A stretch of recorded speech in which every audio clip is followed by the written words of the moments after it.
I carabinieri del comando provinciale di Palermo hanno dato esecuzione a un provvedimento di fermo ed indizio di delitto emesso nei confronti di 20 indagati, ritenuti a vario titolo responsabili dei delitti di associazione per delinquere di tipo mafioso, per delinquere finalizzata al traffico di sostanze stupefacenti, per delinquere finalizzata ai furti alla ricettazione, tentato omicidio aggravato, danneggiamento seguito da incendio, estorsioni consumate e tentate aggravate, danneggiamento aggravato, furto aggravato e ricettazione. L'indagine, coordinata da un gruppo di sostituti diretti dal procuratore aggiunto Salvatore De Luca, ha costituito un'ulteriore fase di un'articolata manovra condotta dal nucleo investigativo di Palermo sul mandamento mafioso di Palermo Porta Nuova e in particolare sulla famiglia mafiosa di Borgo Vecchio, che ha consentito di comprovare la perdurante operatività di quell'articolazione di Cosa Nostra dopo l'ultima operazione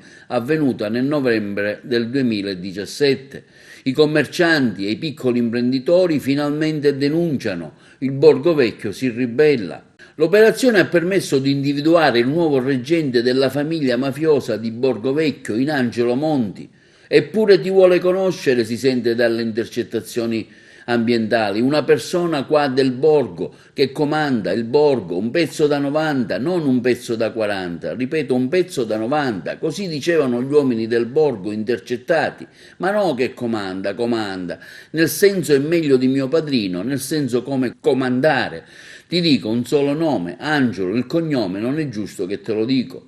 Monti, uscito dal carcere nel 2017, si è reso protagonista della riorganizzazione degli assetti dell'articolazione mafiosa, affidando posizioni direttive ai suoi uomini di fiducia, individuati in Girolamo Monti, fratello del reggente e suo alter ego, con cui Angelo Monti aveva già diretto sino al loro arresto del 2007 la stessa famiglia. Quindi Giuseppe Gambino, il quale aveva il compito di tenuta e di gestione della cassa di famiglia, il controllo dell'andamento delle attività illecite e filtro tra lo stesso Angelo Monti e il gruppo operativo che materialmente si occupava della commissione dei reati ai fini dell'associazione. Quindi Salvatore Guarino, già condannato in via definitiva per associazione di tipo mafioso, che si avvaleva di Giovanni Zimmardi, Vincenzo Vullo e Filippo Leto per organizzare e commettere materialmente le attività estortive per conto della famiglia mafiosa nei confronti dei commercianti e degli imprenditori operanti nella zona di riferimento, quindi Iari Massimiliano Ingrao, nipote di Angelo Monti,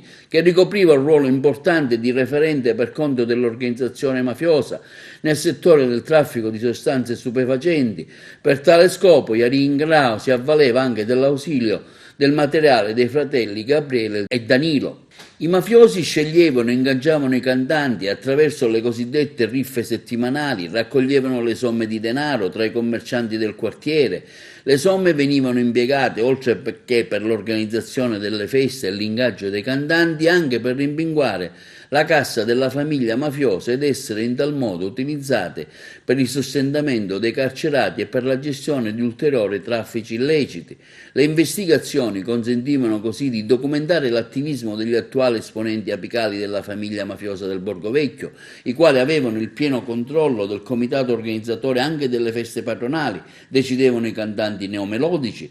che dovevano partecipare alla manifestazione, provvedevano al loro ingaggio mediante il denaro ricavato dalle estorsioni, dalle riffe e dalle sponsorizzazioni dei gestori e dei titolari delle attività commerciali ubicate sul territorio. Autorizzavano i commercianti ambulanti a vendere i loro prodotti durante le feste, disciplinando anche la loro collocazione lungo le strade del rione.